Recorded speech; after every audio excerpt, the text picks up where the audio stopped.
Sini teman-teman semua, kita mulai sama-sama ya. 3, 2, 1.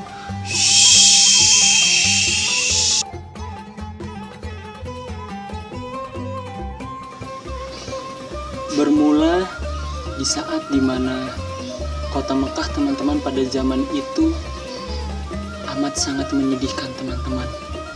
Kenapa sangat menyedihkan Pak Alvin?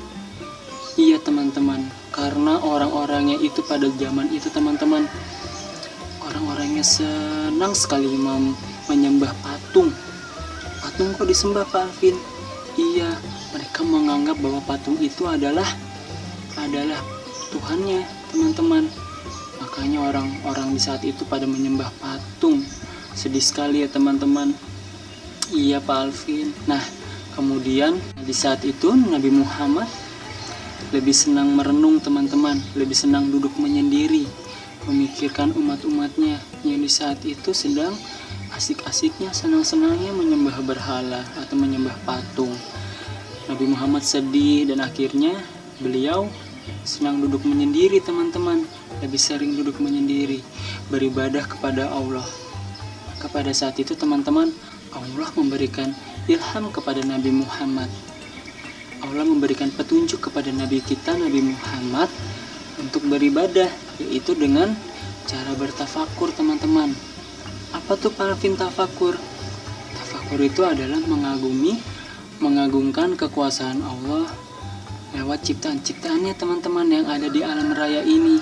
Makanya Nabi Muhammad di saat itu pergi ke sebuah tempat teman-teman yang berjarak dari kota Mekah ke tempat itu, yaitu berjarak 2 mil teman-teman. Wah, bayangkan sangat jauh sekali teman-teman itu. Dan Nabi Muhammad berjalan kaki dari rumahnya ke tempat itu. Tempat itu dinamakan Gua Hiro. Dan Gua Hiro ini teman-teman berada di Jabal Nur. Wah, Pak Alvin jauh ya jaraknya. Iya teman-teman, Nabi Muhammad berbekal perbekalan yang ada yang disediakan oleh Bunda Siti Khadijah teman-teman.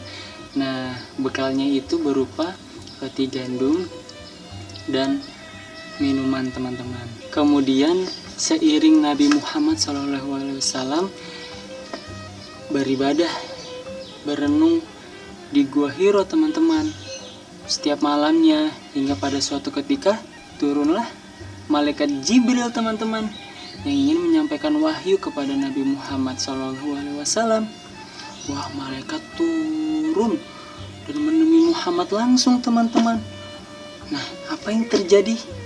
Kita lanjutkan ya kisahnya seperti yang diriwayatkan oleh Aisyah radhiyallahu anha, bahwa awal mula permulaan wahyu yang diturunkan Allah kepada Nabi Muhammad yaitu lewat mimpi teman-teman.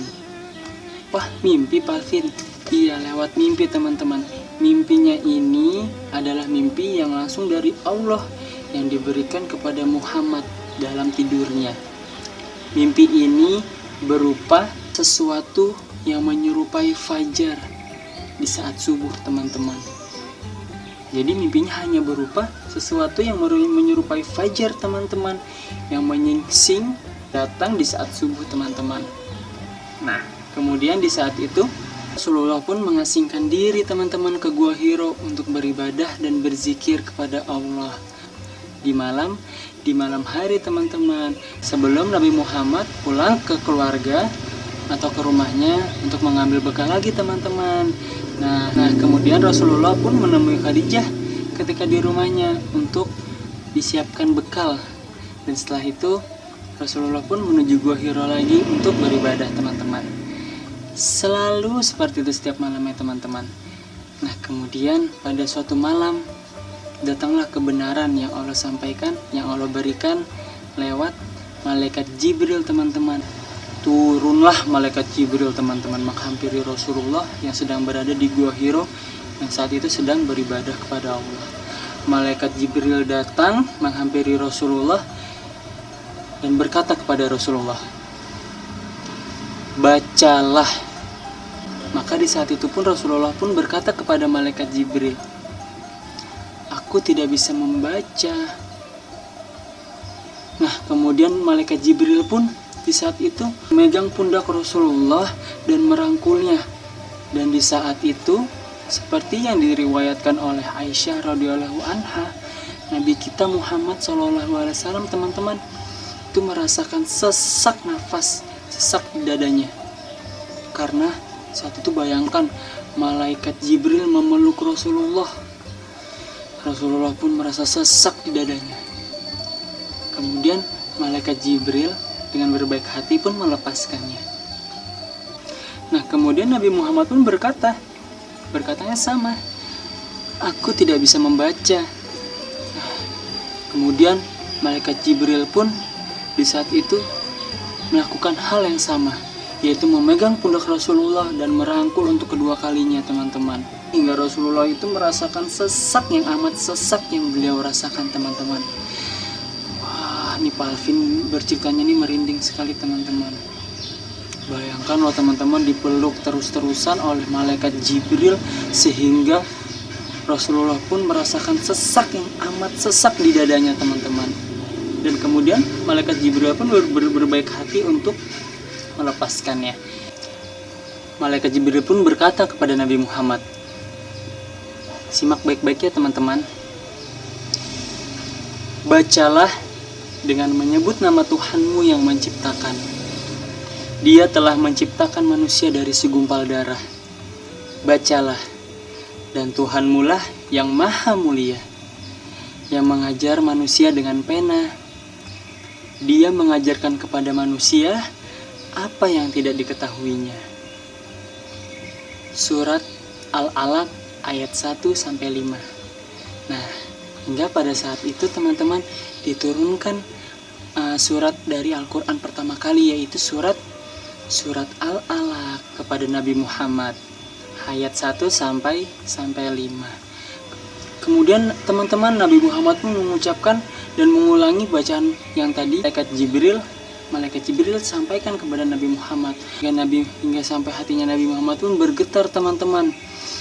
Dan kemudian beliau pun pulang menemui Bunda Siti Khadijah seraya berkata, selimutilah aku.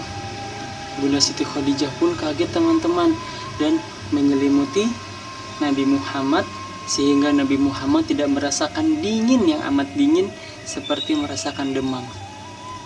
Lalu ketika Nabi Muhammad sudah merasa baikan, akhirnya Nabi Muhammad pun cerita kepada Bunda Siti Khadijah, kepada istrinya, cerita apa yang tadi dialami oleh Nabi Muhammad, yaitu ketika bertemu malaikat Jibril, teman-teman. Nah, kemudian Nabi Muhammad pun berkata kepada Bunda Siti Khadijah, wahai Khadijah, aku khawatir dengan diriku sendiri. Ketika Nabi Muhammad sedang khawatir, sedang merasa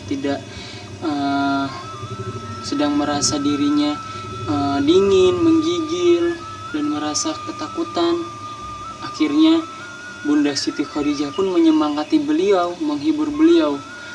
Bunda Siti Khadijah pun berkata,